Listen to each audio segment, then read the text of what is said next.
નમસ્કાર. દિવસભરના તાજા સમાચારોમાં તમારું સ્વાગત છે. તમારી સાથે હું છું પિનલગીરી ગોસ્વામી. સમાચારો વિસ્તારથી જાણીએ એ પહેલા મહત્વના સમાચારો ઉપર એક નજર. નમસ્કાર મિત્રો સ્વાગત છે તમારું અમારી યુટ્યુબ ચેનલમાં. આપની સાથે હું છું પિનલગીરી ગોસ્વામી. સૌથી મોટા સમાચાર સામે આવી રહ્યા છે બાબા રામદેવના. વિમાન દુર્ઘટના અંગે બાબા રામદેવનું નિવેદન અત્યારે વાયરલ થયું છે. 2 દિવસ પહેલાં અમદાવાદમાં થયેલા પ્લેન ક્રેશમાં 270થી વધુ લોકોના મોત થયા છે. હવે આ દુર્ઘટના અંગે બાબા રામદેવના એક નિવેદન આપ્યું છે, જેણે હવે ચર્ચાઓ જગાવી છે. વિમાન દુર્ઘટના અંગે બાબા રામદેવે કહ્યું છે કે આ વિમાન દુર્ઘટનામાં એ પણ યાદ રાખવું જોઈએ કે તુર્કીની કોઈ એજન્સી વિમાનોના મેન્ટેનન્સનું કામ કરતી હતી. આ એજન્સી મારફતે ષડયંત્ર રચીને તુર્કીએ દુશ્મની તો નથી કાઢીને. તેમનું આ નિવેદન અત્યારે વાયરલ થયું છે. મિત્રો, અન્ય મહત્વના સમાચારની વાત કરીએ તો પ્લેન ક્રેશની ઘટનાને લઈને ટાટાની મોટી જાહેરાત. અમદાવાદ પ્લેન ક્રેશ દુર્ઘટનાને લઈને ટાટા ગ્રુપ ઘાયલો અને મૃતક પરિવારોની વહારે આવ્યો છે. ટાટાએ જાહેરાત કરી છે કે મુસાફરો સિવાયના મૃતકોના પરિવારને પણ સહાય કરાશે, જેમાં મૃતકના પરિવારને સહાય તરીકે 1 કરોડ રૂપિયાની સહાય આપવામાં આવશે. આ સિવાય ઈજાગ્રસ્તોની સારવારનો તમામ ખર્ચ પણ ઉઠાવશે. સહાય આપવા માટે ટાટાએ IMA પત્ર લખીને પણ રજૂઆત કરી દીધી છે. મિત્રો, અન્ય મહત્વના સમાચારની વાત કરીએ તો શૌચાલય ન હોવાથી સરપંચ બિનહરીફ ચૂંટાઈ ગયા છે. વિછિયા તાલુકાના ફુલજર ગામે સરપંચ પદ માટે ચનાભાઈ અને અમૃતભાઈએ ફોર્મ ભર્યા હતા, જેમાં ચનાભાઈએ ચૂંટણીના નિયમો મુજબ ઘરે શૌચાલય છે તેવું એકરારનામું રજૂ કર્યું. ચકાસણીના દિવસે ચૂંટણી તંત્રમાં વાંધો રજૂ કરતા ચનાભાઈએ ખોટું એકરારનામું રજૂ કર્યું હતું. ખરેખર તેમના ઘરે શૌચાલય નથી. તપાસ કરતાં તેમના ઘરે શૌચાલય ન હોવાનું ખુલતા તેમનું ફોર્મ રદ કર્યું છે, જેને કારણે સરપંચ પદે અમૃતભાઈ પરમાર બિનહરીફ થઈ ગયા છે. મિત્રો, અન્ય મહત્વના સમાચારની વાત કરીએ તો નીટ યુજીનું પરિણામ જાહેર. ટોપ 10 લિસ્ટમાં ગુજરાતના 2 વિદ્યાર્થીઓ આવી ગયા છે. NTA ગઈકાલે નીટ યુજી 2025નું પરિણામ જાહેર કર્યું, જેમાં રાજસ્થાનના હનુમાનગઢના મહેશ કેસવાણીએ ટોપ કર્યું છે. તેને 720માંથી 686 ગુણ મળ્યા છે. આમાં ઇન્દોરના ઉત્સર્કા અવધિયાનો બીજો નંબર આવે છે. નીટ યુજીના ટોપ 10 લિસ્ટના ગુજરાતના 2 વિદ્યાર્થીઓ સામેલ છે, જેમાં એકનો રેન્ક 6 આવ્યો છે. તેનું નામ જેનિલ ભાયાણી છે. બીજાનો રેન્ક 8મો છે અને તેનું નામ ઝા ભવ્ય ચિરાગ છે. મિત્રો, અન્ય મહત્વના સમાચારની વાત કરીએ તો પ્લેન ક્રેશના મૃતકો માટે બદ્રીનાથમાં પ્રાર્થના સભાનું આયોજન. અમદાવાદ વિમાન દુર્ઘટનાને લઈને આખા દેશમાં શોકનો માહોલ છે.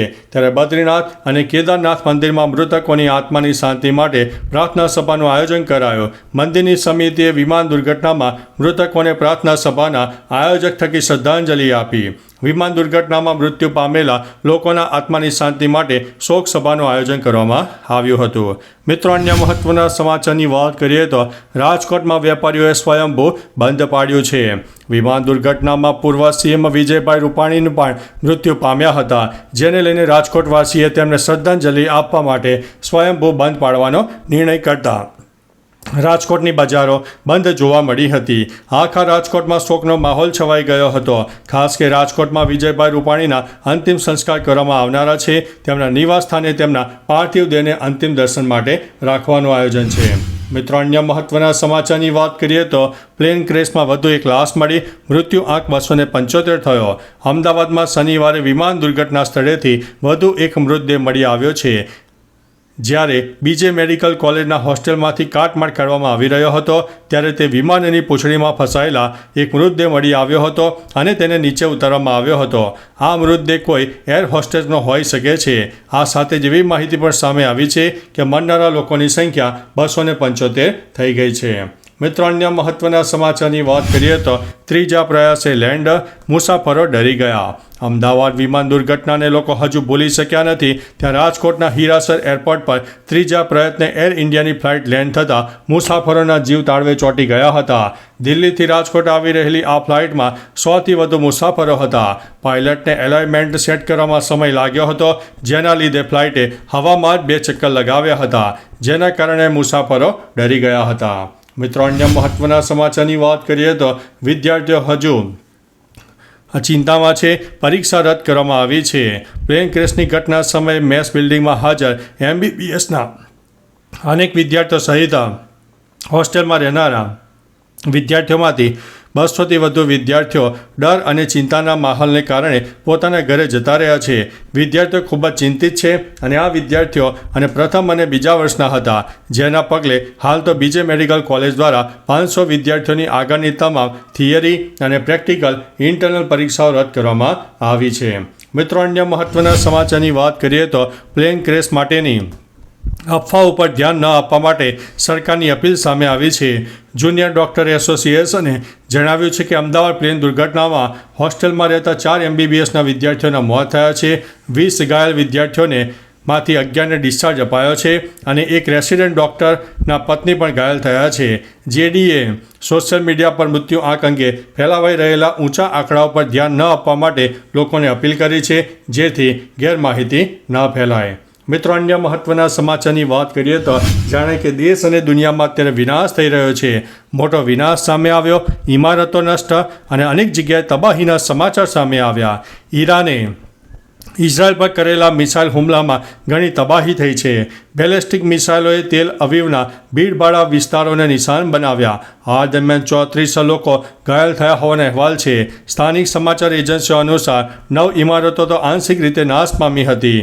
IDFએ દાવો કર્યો છે કે ઈરાને 100 મિસાઇલો છોડ્યા હતા, જેમાંથી મોટાભાગની તોડી પાડવામાં આવી છે. મિત્રો, અન્ય મહત્વના સમાચારની વાત કરીએ તો પ્લેન ક્રેશનો વિડીયો ઉતારનારો હવે મળી ગયો છે.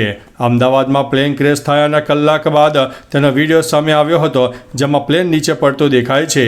આ વિડીયો લક્ષ્મીનગરના 17 વર્ષના આર્યન અંસારીએ પોતાના મોબાઈલમાં કેદ કર્યો હતો.